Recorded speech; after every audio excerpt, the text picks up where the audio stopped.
എല്ലാം പഴയതുപോലെ തന്നെ ആക്കാം. കൺട്രോൾ അടിച്ച്.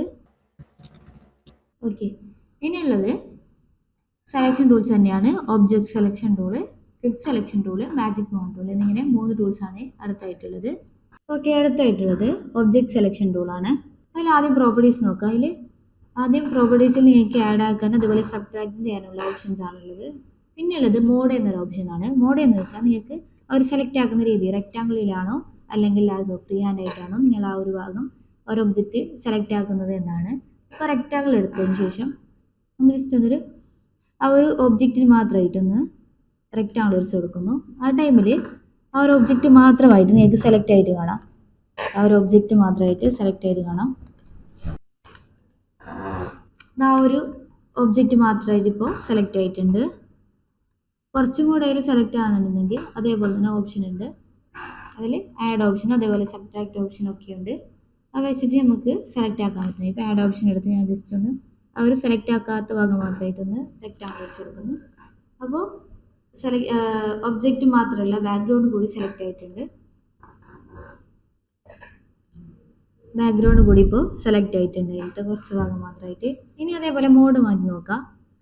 ഞാൻ ഈ ഒരു സെലക്ഷൻ പോയിക്കുന്നത് ഡീസെലക്ഷൻ ആക്കുന്നത് കൺട്രോൾ ഡി. ഓക്കെ, ഞാൻ മോഡ് മാറ്റി. അതായത് റെക്റ്റാങ്കിൾ ആണ് ഇപ്പോൾ സെലക്ട് ആക്കി. അതേപോലെ ഞാൻ ലാസോ കൊടുക്കുന്നു. ഇനി ആ ഒരു ഇമേജ് മാത്രം ഞാൻ ഫ്രീ ഹാൻഡ് ആയിട്ട് സെലക്ട് ആക്കുന്നു. ആ ഒരു ഒബ്ജക്റ്റ് മാത്രം ഫ്രീ ഹാൻഡ് ആയിട്ട് സെലക്ട് ആക്കി കൊടുക്കുന്നു.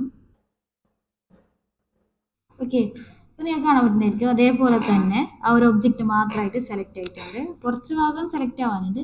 അത് നിങ്ങൾക്ക് ആഡ് ആക്കി കൊടുക്കാൻ പറ്റുന്നതായിരിക്കും. സെലക്ട് ആവാനുള്ള ഭാഗം ജസ്റ്റ് ഒന്ന് ആഡ് ആക്കി കൊടുത്താൽ മതി ഫ്രീ ഹാൻഡ് ആയിട്ട് തന്നെ. ഓക്കെ, ആ ഒരു ഭാഗം കൂടി ഇപ്പോൾ ആഡ് ആയിട്ടുണ്ട്. അതിനുശേഷം ആ ഒരു സെലക്ട് ആക്കിയത് മാത്രം ആ ഒരു സെലക്ട് ആക്കിയ ആ ഒരു ഒബ്ജക്റ്റ് മാത്രമായിട്ട് വേണമെന്നുണ്ടെങ്കിൽ ജസ്റ്റ് ഒന്ന് മാസ്ക് അടിക്കുക. അതല്ല ഇപ്പോൾ നിങ്ങൾക്ക് കാണാൻ പറ്റുന്നതായിരിക്കും ആ ഒരു ഒബ്ജക്റ്റ് മാത്രമായിട്ട് സെലക്ട് ആയിട്ടുണ്ട്. ഇനി അങ്ങനെയല്ല ആ ഒരു ഒബ്ജക്റ്റ് മാത്രം നിങ്ങൾക്ക് ഒഴിവാക്കണം. അതായത് ഡിലീറ്റ് ചെയ്യണമെന്നുണ്ടെങ്കിൽ അതേപോലെ ഡിലീറ്റ് അടിച്ചാൽ മതി. ആ ഒരു ഒബ്ജക്റ്റ് മാത്രമായിട്ട് ഡിലീറ്റ് ആവുന്നതായിരിക്കും.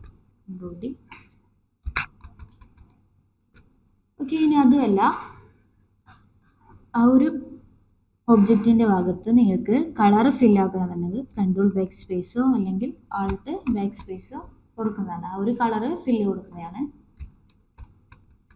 സെലക്ട് ആക്കുന്ന രീതിയിൽ മാത്രമാണ് ടൂൾസ് വ്യത്യാസമുള്ളത്.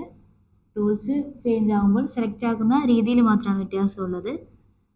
സെലക്ട് ചെയ്താലുള്ള ഓപ്ഷൻസ് ഒക്കെ, അതായത് സെലക്ട് ചെയ്തതിനുള്ള ബാക്കിയുള്ള ഓപ്ഷൻസ് ഒക്കെ ഒരേപോലെയാണ്, സെയിം ആണ്. ആ ഓപ്ഷൻസ് ഒക്കെ സെലക്ട് ആക്കുന്ന രീതിയിൽ മാത്രമായിട്ടാണ് വ്യത്യാസമുള്ളത്.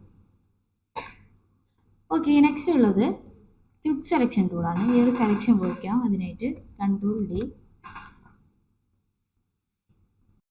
അതിൻ്റെ പേര് പോലെ തന്നെ പെട്ടെന്ന് ഒബ്ജക്റ്റ് ഒക്കെ സെലക്ട് ചെയ്യാൻ പറ്റുന്ന ടൂളാണ് ക്വിക്ക് സെലക്ഷൻ ടൂള്.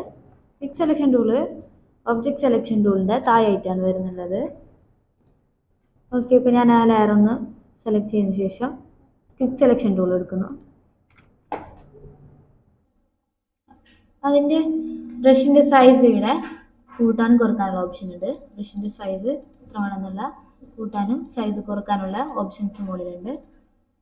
അത് അഡ്ജസ്റ്റ് ആക്കിയതിന് ശേഷം ജസ്റ്റ് ഒന്ന് ആ ഒരു ഇമേജിലായിട്ട് ഞാൻ ക്ലിക്ക് ചെയ്യുന്നു. ഓക്കെ, നിങ്ങൾക്ക് ഇപ്പോൾ കാണാൻ പറ്റുന്നതായിരിക്കും ആ സെലക്ട് ചെയ്യുന്ന ഭാഗം. പെട്ടെന്ന് ആ ഒരു ഒബ്ജക്റ്റ് മാത്രമായിട്ട് സെലക്ട് ചെയ്യാൻ പറ്റുന്ന ടൂളാണ് ക്വിക്ക് സെലക്ഷൻ ടൂള്.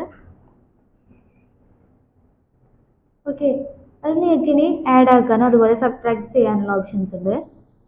ആഡ് ആക്കണമെന്നുണ്ടെങ്കിൽ ജസ്റ്റ് ആഡ് ബട്ടൺ ക്ലിക്ക് ചെയ്ത് അതിനുശേഷം നിങ്ങൾക്ക് ആഡ് ആക്കാൻ പറ്റുന്നതാണ്. അതുപോലെ തന്നെ സബ്ട്രാക്ട് ചെയ്യണമെന്നുണ്ടെങ്കിൽ ആ ഒരു ഓപ്ഷൻ ക്ലിക്ക് ചെയ്തതിന് ശേഷം സബ്ട്രാക്ട് ചെയ്യാൻ പറ്റുന്നതാണ്. അധികവും ഒരു ഇമേജ് സെലക്ട് ആക്കിയതിനെ അഡ്ജസ്റ്റ് ഒക്കെ ചെയ്യാൻ വേണ്ടി യൂസ് ചെയ്യുന്ന ടൂളാണ്. നല്ലൊരു ടൂളാണിത്.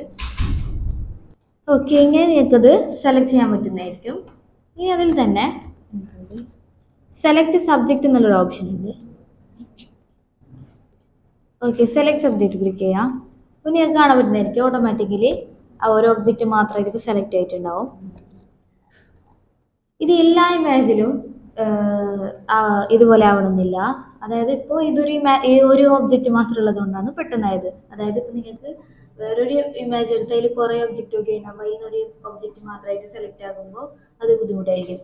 അപ്പോൾ എല്ലാത്തിലും സപ്പോർട്ട് ആകുന്നിരിക്കില്ല. സെലക്ട് സബ്ജക്റ്റ് ഇതുപോലെ ഒരു ഒബ്ജക്റ്റ് മാത്രമായിട്ടുള്ളതിൽ നിങ്ങൾക്ക് ഇത് യൂസ് ആക്കാൻ പറ്റുന്നതായിരിക്കും. ഈ ഒരു ഓപ്ഷന് നിങ്ങൾക്ക് യൂസ് ആക്കാൻ പറ്റുന്നതായിരിക്കും. ഇതിപ്പോൾ നമ്മൾ എവിടെയാണ് ക്ലിക്ക് ചെയ്യുന്നത് ആ ഒരു ഭാഗത്തായിട്ടായിരിക്കും സെലക്ട് ആവുന്നുണ്ടാവുക. ബാക്ക്ഗ്രൗണ്ടിലാണ് ക്ലിക്ക് ചെയ്യുന്നതെങ്കിൽ ആ ബാക്ക്ഗ്രൗണ്ടും, അതല്ല ഒരു ഒബ്ജക്റ്റിലാണ് ക്ലിക്ക് ചെയ്യുന്നതെങ്കിൽ ആ ഒരു ഒബ്ജക്റ്റ് ആയിരിക്കും സെലക്ട് ആവുക. കളർ ഒരേപോലെയുള്ള കളറൊക്കെ പെട്ടെന്ന് തന്നെ സെലക്ട് ആയിട്ട് വരുന്നതായിരിക്കും.